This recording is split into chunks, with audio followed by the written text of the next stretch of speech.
Good day sa ating lahat, lalong-lalo sa mga subscriber at sa mga makapanood ng video na ito. So, tatalakayin ko lang yung kaibahan ng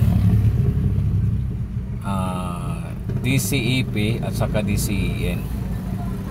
Kasi mayroon nagtatanong sa akin, totoo ba yung sa welding machine inverter, pwede bang baliktarin natin yung welding cable?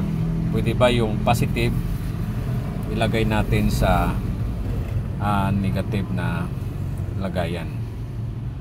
So mayroon kasi tayong tinatawag na DCEP, yung tinatawag nating direct current electrode positive, and then the direct current, the DDC, and the direct current electrode negative. So pag yung positive na welding cable or yung positive ay inilagay natin sa negative, ang tawag natin is DCEN or the direct current electrode negative.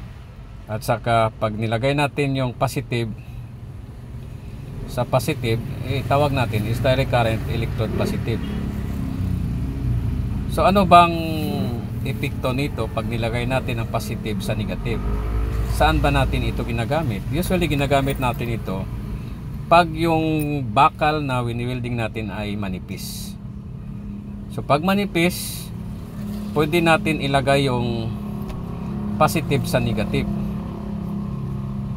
At saka pag makapal, pwede natin ibalik sa positive na